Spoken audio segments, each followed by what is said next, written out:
Hello and welcome to Witch Please, a fortnightly podcast about the Harry Potter world. I'm Hannah McGregor.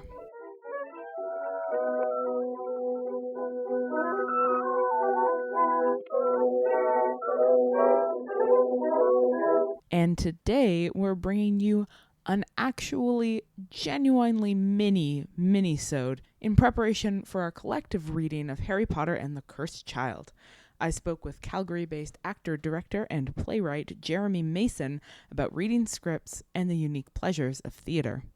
Jeremy is the former artistic director of New West Theatre and was recently announced as one of the winners of Storybook Theatre's inaugural National Theatre for Young Audiences playwriting competition, so he knows his YA theatre.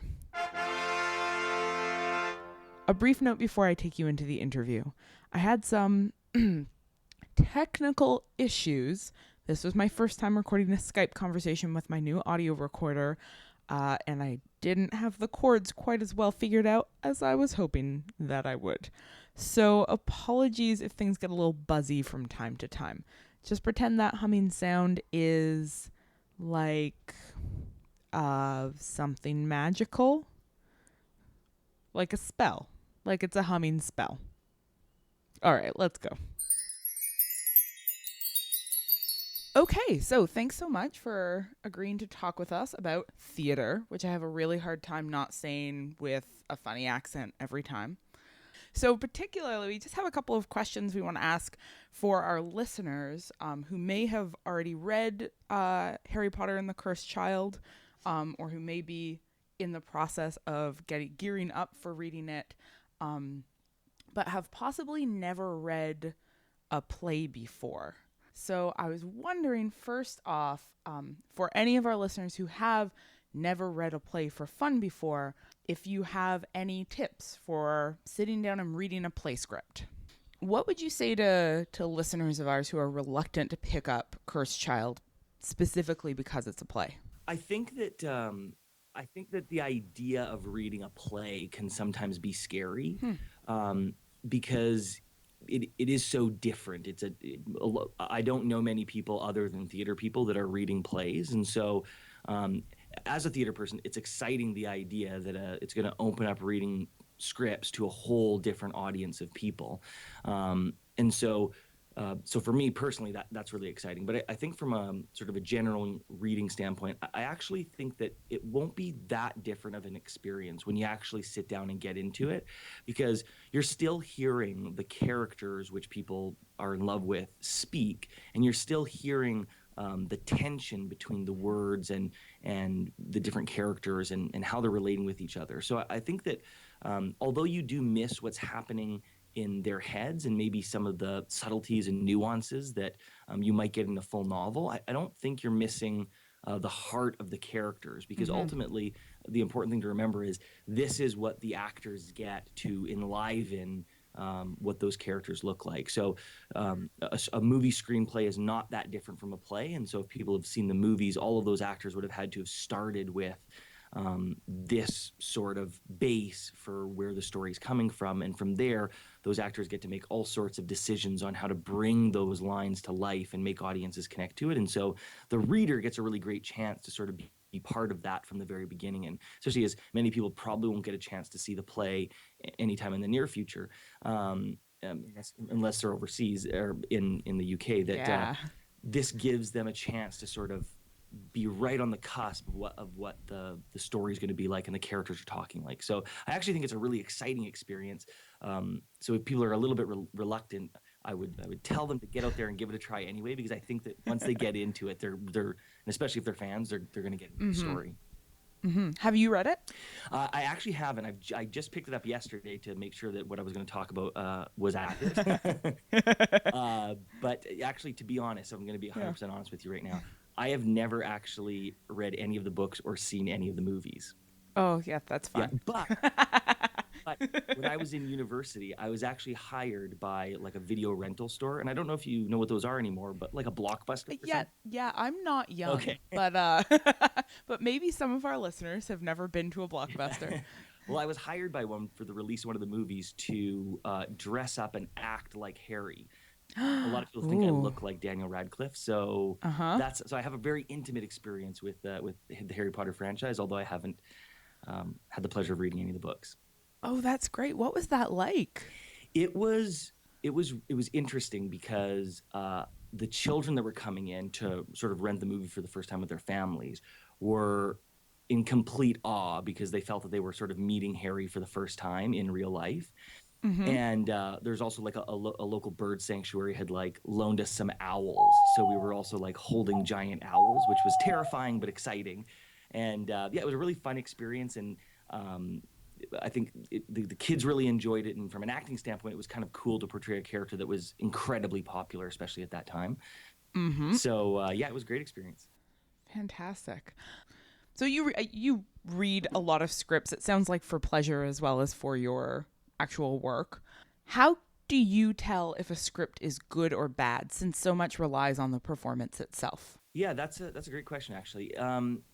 Generally, scripts are actually a lot shorter to read, I find, than a novel. Mm-hmm. This one might be a little bit different because it's quite a large show. But It's still fairly short. There's most of the length of that book is filler. right, right. So yeah, I think that scripts are easier to sort of get through in terms of a time commitment. Mm-hmm. And so generally for me, I'll know within the first like 20 pages or so if the main thing is if the characters are speaking in a way that connects to me, or I can sense a sort of an immediate dynamic or tension between any of the characters, and Mm-hmm. that'll be something that'll sort of grab my interest right off the bat.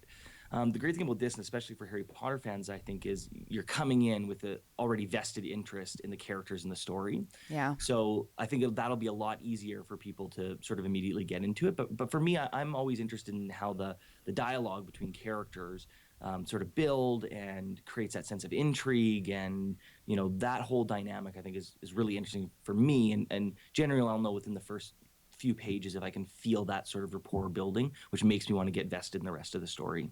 Mm-hmm. So do you read, you just said reading scripts is relatively quick as compared to reading novels. Do you reread scripts the way that people will reread their favorite novels? Well, that's a great question. I have before. I wouldn't say that I necessarily reread for pleasure.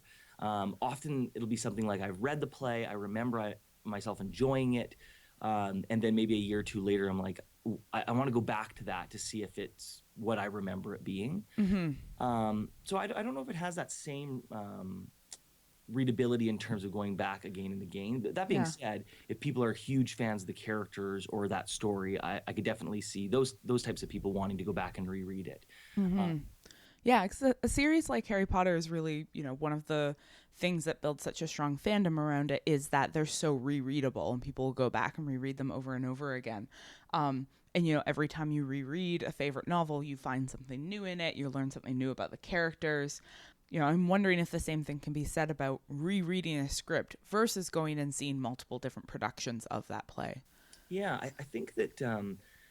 I think that for sure, because you're losing that element of what's happening in the character's head, Mm-hmm. there might be some of those subtleties that is harder to discover new things in the second reading of it, Mm-hmm. let's say. But I think with the script, the what you'll gain out of rereading is maybe what's happening underneath all of the lines. So if a character is saying, "Don't catch that bus, wait for the next bus," on the surface we're talking about buses, but underneath I'm talking about my undying love and me not wanting the evening to end. Yeah. So, and I think that as an actor, obviously you're looking for those things to make the lines more interesting, and as someone who's maybe reading a script for the first time, when you're seeing the lines on the page, they're just the words that are there. But I think the fun would be in a subsequent reading of it is to maybe find and dig a little bit deeper to see what characters are saying beyond just the specific words that are there. Mm-hmm. So I could see that being interesting in a rereading. Yeah. One of our listeners tweeted at us about looking forward to people staging their own readings of this play and like taping them and putting them up on YouTube. Like there are possibilities for fan interaction with a script that are really, really different from a novel, but that are exciting as well. For sure. Like I could totally see, 10 people getting together, having a bit of a party, pouring some drinks, and getting up and staging or reading the play aloud amongst the group. Mm-hmm. Especially because again, it's relatively short in terms of a novel that you can easily finish that within an evening, and it's sort of a different way, I think, to interact with the story and the words, as opposed to that sort of solitary experience you might get with a novel. This allows for an opportunity for people to interact with other people that are excited about the story and excited about the characters, to get together as a group and share in that experience. And that's one of the powerful things about theater as a performance, and I think actually getting up and reading it, even on your feet, is a different level in way people can engage with the story and the characters. Mm-hmm. Yeah, absolutely. So that's, theater has always this communal, collaborative feel to it, because of the way that it, by necessity requires a whole bunch of people to be involved.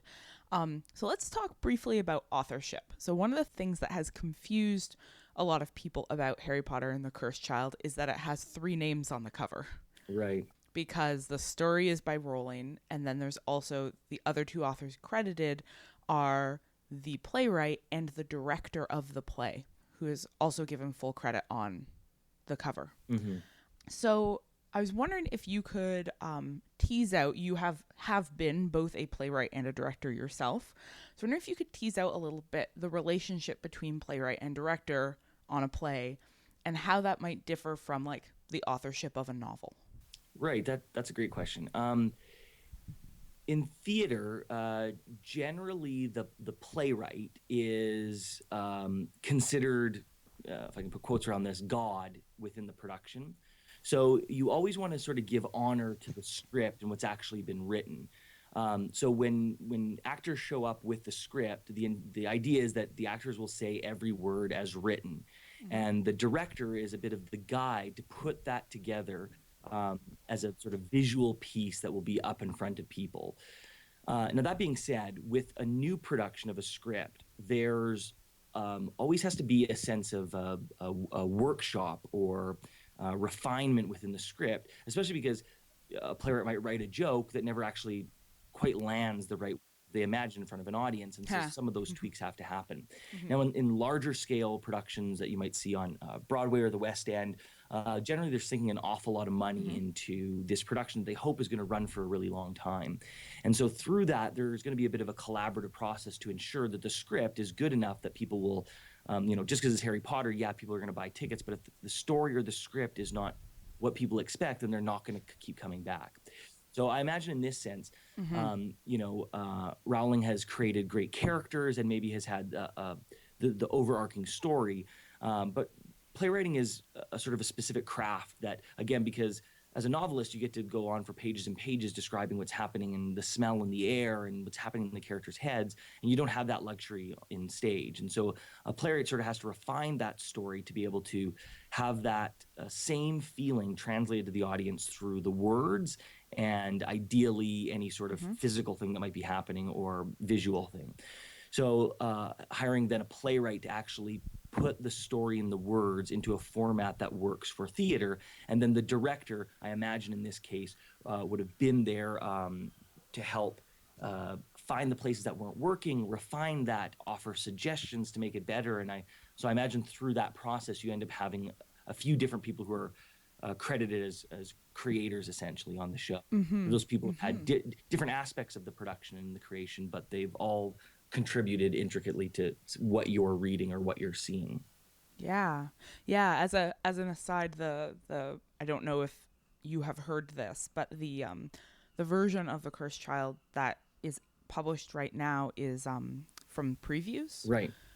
So it may in fact not even be what is happening on stage right now. Because they go through previews and they change Oh, things. exactly. Yeah. Yeah. On Broadway as well, they'll do huge runs. The show might run for 5 or 10 years, and it Mm-hmm. might do 100 days of previews. And during that time, they're refining things, cutting whole characters, combining characters, losing 2 or 3 scenes because it's running long. Like there's lots of changes that will happen. Yeah, so I think it's really interesting that readers kind of get a chance to get this snapshot of what the play was when it was published. And then the idea that I imagine if this is popular, that they may do another draft of the actual sort of production script that becomes published. Apparently, that's the plan, a sort of collector's edition production script with photographs from the actual production. That's great. Yeah. Yeah, yeah. It's a good marketing Yeah, plan, it's too. really good. Yeah. So, speaking of marketing, I have heard a number of people express surprise that Rowling decided to continue the series in the form of a play, since live theater, by definition, has a smaller audience than a novel or a film. And I mean, literally, like, a million people can't go see The Cursed Child in London. I'm wondering if you are also surprised to hear that this, like, major media network decided that the logical next step was live theater. um, I think yes. A lot of people, if you're looking at Harry Potter as a franchise to print money, uh, Mm-hmm. I do find that a bit shocking. Mm-hmm. My gut feeling is that Rowling's a bit more of an artist, I would imagine, and I think for her there's some energy and excitement about presenting the story in sort of a different way. Mm-hmm. And I think that you could make the argument that there's a bit of fatigue over seeing the same sort of movies over and over again, or Yeah. I imagine that if people started reading the books when they were first coming out, people have grown, aged, are in different life areas, and then further to that, the actors who are portraying them in movies are either maybe too old or too young, depending on the avenue the story is. So I Mm-hmm. think that I think the other thing that's sort of interesting is it allows the stories now to live on in a different context, which allows the stories to be different and for the writers to tell different stories a little bit within sort of this shared universe that essentially they're creating. So Yeah, yeah, I really like that.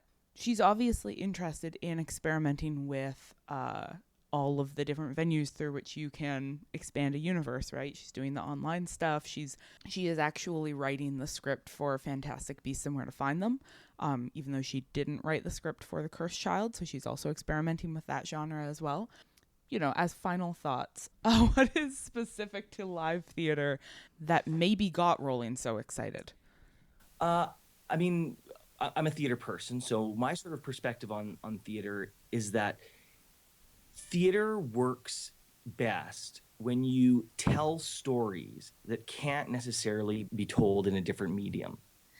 So for me, my sort of assumption is that Rowling has a story that she wants to tell that through a long, expensive, arduous process of creating a movie or even writing another novel, which may not have the same sort of glam to some degree that maybe it had in the past, that Mm-hmm.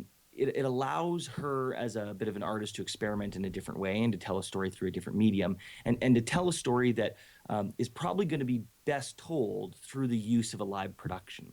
And especially on the West End or Broadway, the budgets for those shows allow for a different level and a different type of experience that audience goers are sort of going to experience. Mm-hmm. So for me, I think that live theater will give an opportunity for that story to come to life in front of people live in front of you. Mm-hmm. And when you go see a movie, everything that's been created happened months and sometimes years before, and the audience sits in there and crunches on their popcorn loudly and shuffles out to go to the washroom in the most intense scenes that you had care for. And there's sort of a disconnect in there. And as a novel, it's a very solitary experience that Mm-hmm. the writer doesn't sort of get to see the impact of that. But in theater, you're in this shared room, and the actors definitely feel the energy of an audience, good or bad, Mm-hmm. and the audience feels the energy of the actors. And so there's something it's a very just different experience being in the room with people who are performing it live in front of you, something they've rehearsed many times, but that might shift ever so slightly depending on the makeup and the energy of the audience that's there. And I think that's a really special experience, and especially one I think where a lot of the audience probably has such care and love for the characters that have been created. Mm-hmm. Yeah, absolutely. And from what I've heard, the reviews of the actual production are incredibly good. It's just the script itself that people are struggling to wrap their heads around. And again, to go back to that first question, I think it's just because a lot of people haven't read a play script since they were in grade 11 and somebody was making them read Hamlet. Which is the worst experience. Well, thank you so much for your time. Yeah, no worries. Yeah, thanks for inviting me. Have a great one. Thanks so much, witches, for joining us for episode 16.5.5 of Witch Please. As always, you can stream the rest of our episodes at ohwitchplease.ca or subscribe on your podcatcher of choice. Don't forget to check out our fabulous merch at Society6, that's 6 like the number, .com/ohwitchplease, and come hang out with us on Twitter at ohwitchplease. In fact, this is probably the ideal time to tweet at us since it'll get you into the next episode's Twitter list. Special thanks as always to our erstwhile tech support, Trevor Chow Fraser. Hi, how are you doing? Who recently walked me through the process of acquiring my own audio recorder and microphone and how to plug my audio recorder into my laptop so that I record Skype calls. He's been a huge help. And thanks again to Jeremy Mason. You can follow him on Twitter at, I'm going to say this is pronounced Jerman1983. That's JERMAN 1983. Our next episode will bring us the first half of our discussion of Harry Potter and the Cursed Child. And watch out on Twitter for a call for some questions from you folks. But until then, later, witches.